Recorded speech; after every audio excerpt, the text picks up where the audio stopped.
Bonjour à tous, alors aujourd'hui, guider la lumière au bon endroit, donc ça, on a vu en TP que ça se fait avec des lentilles, et vous verrez en exercice que c'est ce qui est utilisé dans les appareils photo, ou les vidéoprojecteurs, ou dans les yeux, pour que la lumière aille au bon endroit.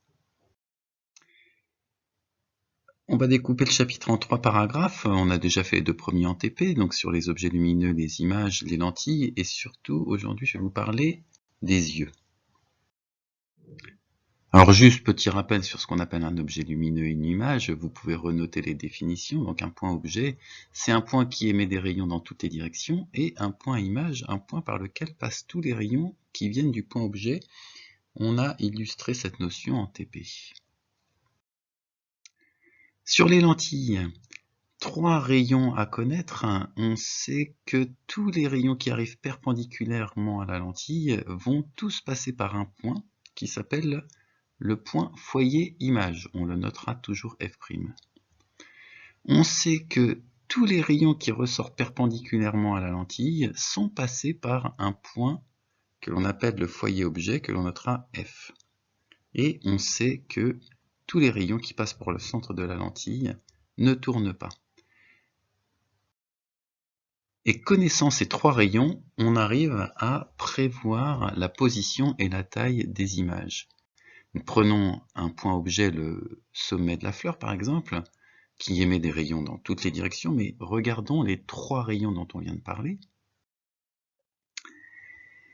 Ils vont tous converger en un seul point qu'on va appeler l'image, donc tous les points qui partent du point objet A vont tous passer par le point image A', et donc ça nous donne la position de l'image du sommet de la fleur. Et donc si on mettait un écran, on pourrait voir une fleur à l'envers comme ceci. Et le point B qui est la base de la fleur correspondra au point B' qui est sous le point A'. Si le point B est sous le point A, le point B' est sous le point A'. Alors on peut calculer la taille de l'image A'B' si on connaît sa taille AB, parce que le théorème de Thalès nous dit que le rapport de A'B' sur AB est égal au rapport des positions OB' sur OB, et ces 2 rapports s'appellent le grandissement de l'image. Voilà, passons maintenant au 3e paragraphe que l'on n'a pas vu en TP, un œil. L'œil, comment fonctionne un œil? Pour savoir comment fonctionne un œil, on a découpé un œil en 2, on a au milieu le schéma de la coupe de l'œil, cette espèce de rond sombre, et puis on s'est amusé à envoyer des rayons lumineux dans cet œil, et on a vu plein de choses. Et on s'est rendu compte que quand on envoie des rayons lumineux dans un œil, ils ont tendance à tourner quand ils rencontrent cette matière, ce morceau de chair jaune, qui en fait n'est pas vraiment jaune dans la réalité, là c'est jaune parce que l'œil est mort, mais quand l'œil est vivant c'est pas jaune, c'est transparent, et ça tourne de sorte que les rayons vont converger sur le fond de l'œil. Donc il se passe la même chose qu'avec une lentille. Donc ce morceau de matière jaune se comporte comme une lentille, et le fond de l'œil se comporte comme un écran. Donc quand on modélise, on va modéliser un œil par une lentille et un écran. Ce morceau de matière jaune qui fait tourner les rayons lumineux s'appelle le cristallin, et on le modélise par une lentille. Et le fond de l'œil s'appelle la rétine, on le modélise par un écran.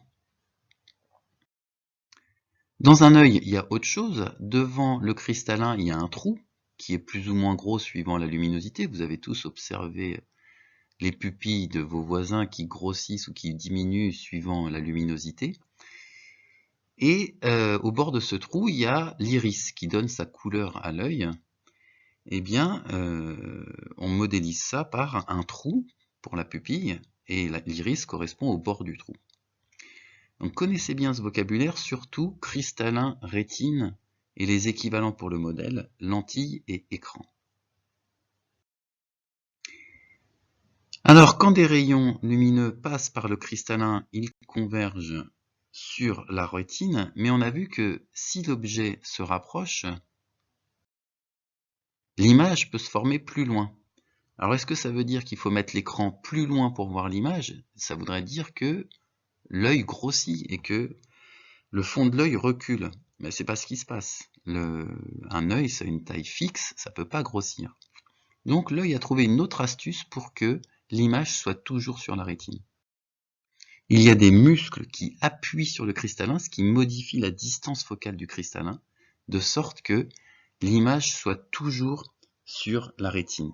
Parce que lorsque l'image n'est pas sur la rétine, en fait, on voit flou. Voilà, vous savez tout sur les objets lumineux, les lentilles et le fonctionnement de l'œil. Alors je vous dis à bientôt pour de prochaines aventures.